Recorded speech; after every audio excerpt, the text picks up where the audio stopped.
Welcome back जनाब। फैसलाबाद में champions one day cup का मेला सजने को तैयार है। इवेंट में मजमूई तौर पर 5 टीम्स शरीक होंगी और कल से इवेंट का आगाज होगा, जिसमें कौमी खिलाड़ी अपनी सलाहियतों के जौहर दिखाने जा रहे हैं।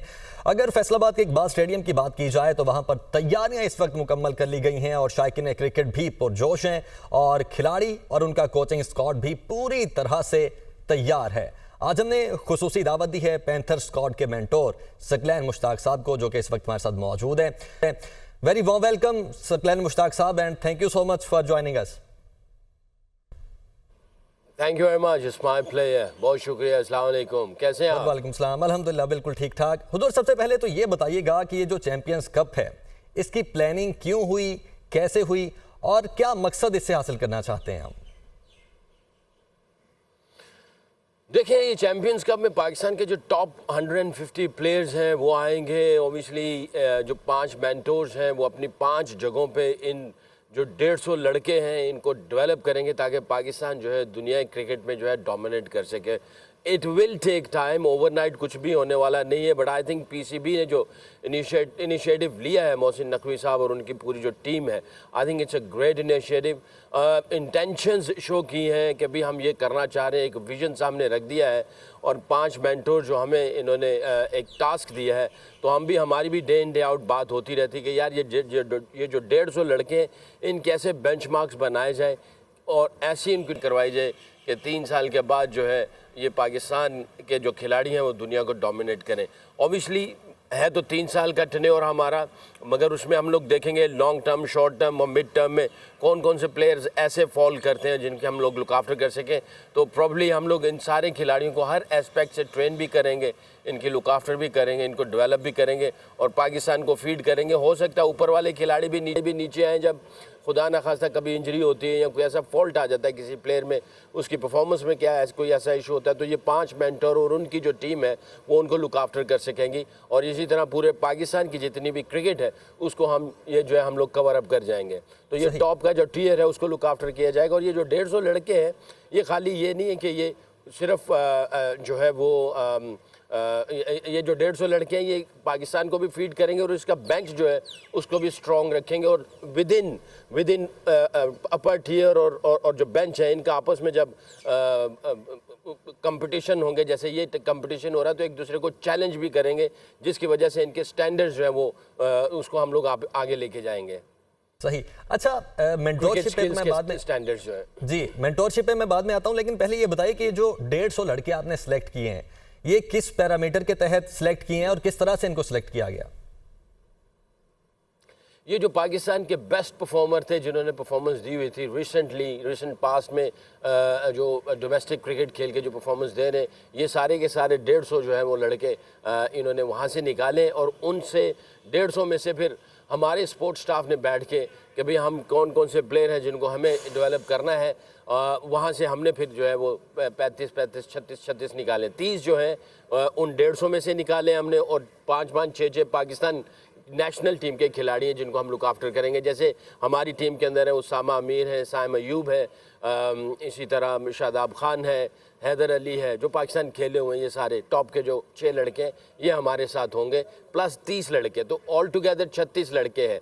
तो जैसे आपने जो सवाल किया 150 लड़के, ये पाकिस्तान के जो डोमेस्टिक क्रिकेट होती है उसके रिसेंट में जितने भी बेस्ट परफॉर्मर थे वो हमारे सामने रखे गए। वहाँ से हमने 5 मेंटोर्स ने 30 खिलाड़ी जो है ना वहाँ से पिक किए और 6 जो है नेशनल टीम के किए। अब हमने इनको काइंड ऑफ एडॉप्ट किया है और इनकी लुक आफ्टर करेंगे हम लोग हर लिहाज से। सही। अच्छा, ये बताइएगा कि 5 जो कैप्टन हैं, शाहीन अफरीदी, साउद शकील, शादाब खान, मोहम्मद रिजवान और मोहम्मद हारिस, एक क्वेश्चन यहाँ पर बड़ा रेस कर रहा है जो कि सोशल मीडिया पर भी पूछा जा रहा है कि बाबर आजम को कोई कैप्टनसी क्यों नहीं दी गई? देखिए, हर किसी ने अपनी अपनी चॉइस जेन में रखी होगी कि यार मुझे इस लीडर को डेवलप करना है, क्योंकि हमने खिलाड़ी भी डेवलप करने हैं हर स्किल्स के एतबार से और उनकी हर स्किल्स के अंदर हर वैरायटी, वेरिएशन या क्वालिटी बार से डेवलप करना है। इसी तरह हमने लीडर भी डेवलप करने हैं, तो हमें जिम्मेदारी दे दी गई कि डेवलप कर रहे हैं लीडर। तो इस वजह से जो है हमने इस तरह की चीज़ें देखी। अब हर इंडिविजुअल किसी ना किसी को देख रहा था कि यार मैं इसको डेवलप कर दूं या इसको इस तरह डेवलप कर दूं। कोई एंगल नहीं है जो, अगर आपके सवाल में कोई अगर ऐसा एंगल जो आप चाह रहे हैं कि कोई मिल जाए कि बाबर आजम, नहीं, मैं कोई एंगल नहीं देना चाहता, ऐसी किसी की सोच नहीं। हाँ, सही, किसी सही, भी सही। मेंटोर्स की, क्योंकि हमने बाद में देखा ना, जब हर किसी ने कहा कि यार हम इसको डेवलप करते हैं, हम इसको डेवलप करते हैं, हम इसको डेवलप करते हैं, तो डेवलपमेंट का मतलब भी ये होता है कि यार मूविंग फॉरवर्ड, हम थोड़ा सा और आगे जाना चाहते हैं। तो जब वो हमने सबने पिक कर लिया, तो वो बाबर का उसमें मेरा ख्याल है नाम, मेरा ख्याल क्या बल्कि उसका नाम ही नहीं था, तो हमने कहा ये इस तरह ये चीज़ें बन रही हैं, तो हमने कहा चलो डेवलप करना है तो इंशाल्लाह चले मूव फॉरवर्ड, इसको इसी तरह ही चलते हैं। सही। अच्छा, पांचों ही बड़े नाम मिसबाह उल हक, सकलैन मुश्ताक, आप, सरफराज अहमद, शुएब मलिक और वकार यूनुस, ये पांचों बड़े नाम हैं हमारी पाकिस्तानी क्रिकेट के। आप पांचों को मेंटोर बनाया गया। ये बेसिकली मेंटोरशिप है क्या, इसका कॉन्सेप्ट क्या है? और जैसे कि आपने कहा 3 साल के लिए होंगे, क्या क्या रिस्पॉन्सिबिलिटीज क्या क्या हैं? मेरा ख्याल है इसको मैंने अभी डिफाइन कर दिया है कि ये जो 35-36 खिलाड़ी हैं, इनको डेवलप करना है, तो ऑब्वियसली हम लोग ऑन टॉप होंगे। इनके जितने नहीं, भी इसके plans साथ साथ बनेंगे, इसके साथ साथ हर अंडर लिहाज से- 19, इसके साथ साथ अंडर 19 भी है गालिबन, हाँ, और जो जी, जी। रीजनल एकेडमीज भी हैं उनको भी आप देखेंगे। मैं उस एंगल को डिस्कस करना चाह रहा हूँ। जी बिल्कुल बिल्कुल। जैसे मैं मुल्तान में हूँ, तो मुल्तान की ओवरऑल जो क्रिकेट होगी उसको मैं मॉनिटर भी करूँगा बहुत टाइटली, और उसकी हर चीज़ को जो है ना मॉनिटर किया जाएगा, देखा जाएगा। बाकी ये जो 36 लड़के ये हैं, 30 जो है वो जो पूल में से निकले बेस्ट परफॉर्मर डोमेस्टिक के, 6 पाकिस्तान के, एक ये हो गया। फिर अंडर 19 की टीम है और वुमेंस की टीम है, ये भी हो गया साथ में। और फिर इस रीजन के अंदर जो क्रिकेट चल रही है ओवरऑल, इसको भी देखेंगे, इसके ऊपर भी नज़र रखेंगे। तो ये सारे जो है ना, ये हमारी मेरी डोमेन के नीचे आ जाएंगे। और जो मेरा स्पोर्ट्स स्टाफ है, वो किस लाइन से कैसे काम करेगा, उनकी हर प्लानिंग, हर स्ट्रेटजीज़ में, हर कैंप्स में, हर टूर्नामेंट्स में जो है वो मैं उनको ऊपर से गाइड कर रहा हूँगा। हम सब जितने भी मॉनिटर मेंटर्स हैं, उनको गाइड कर रहे होंगे कि इसको किस डायरेक्शन में लेके जाना है, और पाकिस्तान की क्या रिक्वायरमेंट है, उस रिक्वायरमेंट को सामने रखते हुए सारे जितने भी प्लेयर्स हैं और उनकी जो क्रिकेटिंग स्किल्स है, वर्ल्ड की जो इस वक्त रिक्वायरमेंट है, उसको सामने रखते हुए करेंगे, ताकि पाकिस्तान को जब फीड करें तो वर्ल्ड की जो रिक्वायरमेंट है उसको पूरा किया जा सके। जिसकी हम आजकल बात करते हैं, मॉडर्न डे क्रिकेट है, T20 किस स्ट्राइक रेट से खेला जाता है, क्या इकोनॉमी रेट होती है, कौन सी स्किल्स डेवलप करनी है, किस तरीके से, किस अंदाज से खेलना है, मेंटल टफनेस क्या है, फिजिकली फिटनेस क्या है, टेक्टिकल जो है एस्पेक्ट्स क्या है, और कितना शार्प है, प्रोएक्टिव है, ये सारी चीज़ें जो है उनको देखी जाएंगी, और स्पेसिफिकली उनकी एक एक स्किल्स के ऊपर काम किया जाएगा, चाहे वो टेक्निकल के एतबार से है, चाहे वो टेक्टिकल के एतबार से, चाहे फिजिकल है, चाहे मेंटल है, चाहे एथिकल है। तो सारी स्किल्स के ऊपर इनके सब के प्लान्स और स्ट्रेटजीज बनेंगी। सही। और आने वाली जो दो मेजर हमारी सीरीज़ हैं, इंग्लैंड के साथ और फिर ऑस्ट्रेलिया के साथ, ODI और T20 होगी, इनको किस हद तक नज़र रख रहे हैं? और ये जो चैंपियंस कप है कितना इफेक्टिव होगा? क्योंकि चैंपियंस ट्रॉफी के लिए तो यकीनन हम तैयारी कर ही रहे हैं इसके लिए। डेफिनेटली बहुत होगा। आई थिंक ये जो मुझे अभी मैंने सुना, क्योंकि मैं अभी इंग्लैंड से आई था 3-4 दिन पहले, but I was with the power of this, ये जो ग्रुप था, इनके साथ सारी जितनी भी मीटिंग्स हुई थी वो मैं उसको कर रहा था। बट आई थिंक मैं जो सुना है कि गैरी जो है वो ऑन टॉप आएगा। वैसे भी देखा जाए लॉजिकली, गैरी कर्स्टन और जेसन गिलेस्पी, उनकी जो रिक्वायरमेंट होंगी, चाहे वो सीरीज़ के एतबार से है, अपकमिंग सी एतबार से है, चाहे वो फ्यूचर के एतबार से है, उनकी जो रिक्वायरमेंट्स होगी वो हमारे साथ शेयर किया करेंगे, और हम उनको देखेंगे कि यार ये रिक्वायरमेंट्स कैसे पूरी की जाए। इसीलिए जैसे मैंने पहले कहा कि शॉर्ट टर्म जो प्लान होगा उसको देखा जाएगा, जो नेशनल टीम को फीड करेगा। मिड टर्म थोड़ा सा और आगे जाके हम पाकिस्तान को कैसे फीड कर सकते हैं प्लेयर्स, और इसी तरह लॉन्ग टर्म में देखा जाएगा कि लॉन्ग टर्म में कैसे जाया जाएगा। तो आपके सामने क्लियर है कि जो अंडर 19 की टीम है वो लॉन्ग टर्म ही है, और जो ये जो 30 प्लेयर्स हैं इसके अंदर मिड टर्म वाले भी हैं, और जो 6 प्लेयर हैं पाकिस्तान के, ये शॉर्ट टर्म वाले हैं। तो शॉर्ट टर्म वाले अगर अपकमिंग जो सीरीज़ आ रही है, तो हम सब लोग उनको उस अंदाज से देखेंगे भी और ट्रेन भी करेंगे।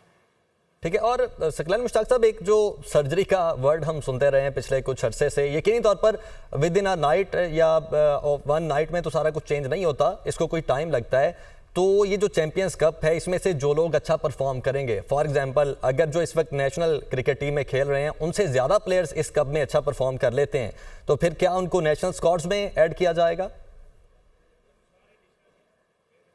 देखें, अभी इसको देखते हैं ना, अभी ये जो आपके हेड कोचेस आते हैं उनके साथ बैठेंगे, आई एम श्योर वो हमारे साथ आके बैठेगा भी कि ये सारी चीज़ें हो रही हैं, उसको थॉरली हर चीज़ को देखेंगे। और मैं ये समझता हूँ कि जो लड़के परफॉर्मेंस दें, जाहिर है वो आंखों के सामने आ जाएंगे। इसका मतलब ये they are on the door, they are knocking the door, when the door is going to be open, उसका टाइम डिसाइड करेंगे जो हेड कोचेज हैं। ये लड़के आ गए, दरवाजे पे हैं, नॉक कर रहे हैं, कब दरवाज़ा इनके लिए खोलना है, कब अपॉर्चुनिटी देनी है। I think that comes to selector, head coaches of white ball and red ball. सही। अच्छा, एक और चीज़ मुझे ये बताइए कि अभी जिस तरह से बांग्लादेश के खिलाफ हमने टेस्ट सीरीज़ खेली है, जो उसमें पाकिस्तान को हजीमत का सामना करना पड़ा है पाकिस्तानी क्रिकेट टीम को, इतना डिक्लाइन यहाँ तक पहुँचने की रीज़न क्या बनी आपकी नज़र में? आई थिंक अगर देखा जाए बांग्लादेश की टीम जो है ना वो दे वो वेल प्रिपेयर्ड थे, वेल इक्विप्ड थे, और हम लोग वेल प्रिपेयर्ड नहीं थे। मेरी जो ऑनेस्ट ओपिनियन है वो ये थी। और दूसरा ये है कि हमारे जो है ना बहुत सारे मसाइल चलते आ रहे थे। पहले टेस्ट मैच के बाद आई थिंक 1-2 इंजरीज भी हो गई। रेड बॉल क्रिकेट इतनी ज़्यादा नहीं खेली गई। बांग्लादेश, बल्कि अभी मैं न्यूजीलैंड टीम का कोच था रिसेंटली, तो मैंने 3-4 महीने पहले न्यूजीलैंड के साथ टूर किया बांग्लादेश का। तो पहले ही मैच में उन्होंने हमें पिछाड़ा, यानी उन्होंने बड़ा कन्विंसिंगली पहला मैच हराया। दूसरे मैच में हमने वो जीत के सीरीज़ ड्रॉ की। तो टेस्ट क्रिकेट बांग्लादेश बड़े अरसे से लगा हुआ है, बहुत मेहनत कर रहा है, और उसकी प्रेपरेशन टेस्ट क्रिकेट के लिए बहुत ज़्यादा है, और वो तरजीह देते हैं टेस्ट क्रिकेट को। तो आई थिंक जिसकी वजह से उन्होंने बहुत अच्छी क्रिकेट खेली है, हमें क्रेडिट देना चाहिए। क्योंकि हम कहते हैं जी हमारे डिक्लाइन आ गया, पर अगली टीम भी बहुत अच्छा खेली, उसको भी सराहना चाहिए। ठीक है, हमारी परफॉर्मेंस वैसे नहीं थी जैसे होनी चाहिए थी, बट बांग्लादेश पिछले मेरा ख्याल है कि 20-25 सालों से बहुत मेहनत कर रहा है। टॉप क्लास के कोचेस लेके आए हुए, और वो अपनी टेस्ट क्रिकेट को चाहते हैं कि ऊपर जाए।